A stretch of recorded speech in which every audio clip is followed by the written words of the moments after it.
2014 में बनाया गया था। कई सालों तक यही पुल रामेश्वरम को मुख्य भूमि से जोड़ता रहा, लेकिन समय के साथ पुराने पुल को सुरक्षित रखने के लिए 2022 में इस पर से ट्रेन सेवाएं बंद कर दी गई और फिर लगभग 100 सालों के बाद एक नए और आधुनिक पुल का निर्माण हुआ। साल 2025 में नया पामन ब्रिज शुरू हुआ, जो कि अप्रैल के महीने से शुरू हुआ था और एक बार फिर से ट्रेनें समंदर के ऊपर से गुजरने लगी। आज जब हम इस पुल से गुजरते हैं तो सिर्फ एक सफर ही नहीं करते हैं, बल्कि इतिहास और आधुनिकता दोनों को एक साथ महसूस करते हैं।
Don't know if I can find my way out. Stopped for a minute and forgot the passion. Since the lights turned on, it's been camera action, and you start to see it all like a chain reaction. Watch it happen, yeah. Swear that I'm a प्रातःकाल रामेश्वरम के त्रिवेणी संगम में स्नान के बाद तथा 22 कुंडों में स्नान के बाद अब हम पहुंच चुके थे रामनाथ स्वामी मंदिर दर्शन के लिए। कहते हैं यहाँ की ये पवित्र स्नान प्रक्रिया मन और आत्मा दोनों को शुद्ध कर देती है। भीगे हुए कपड़ों में थोड़ी थकान, लेकिन दिल में एक अलग ही शांति महसूस हो रही थी।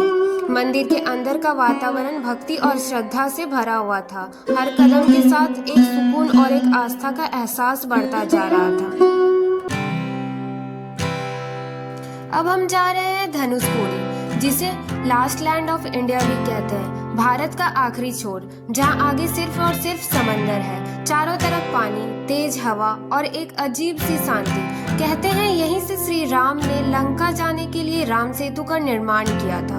आज यह जगह शांत है, लेकिन अपने अंदर एक गहरी कहानी समेटे हुए है।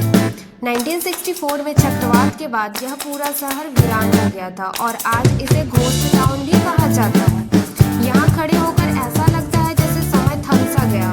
लहरों की आवाज और ये अनंत समंदर मन को एक अलग ही सुकून दे जाता है।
एक ऐसा पत्थर जो डूबता नहीं है, इसे कहते हैं फ्लोटिंग स्टोन और माना जाता है कि इसका संबंध रामायण काल से है। कहते हैं जब श्री राम ने लंका जाने के लिए राम सेतु बनवाया था तो ऐसे ही पत्थर तैरते रहते थे। चाहे आस्था से देखें या विज्ञान से, ये पत्थर सच में हैरान कर देने वाले हैं और इसे आप धनुषकोडी में देख सकते हैं।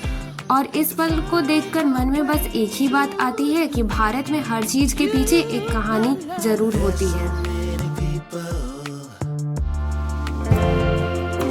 और इसी के साथ यह सफर भी समाप्त होता है। आशा करते हैं आपको यह सफर पसंद आया होगा। मिलते हैं एक नए सफर के साथ।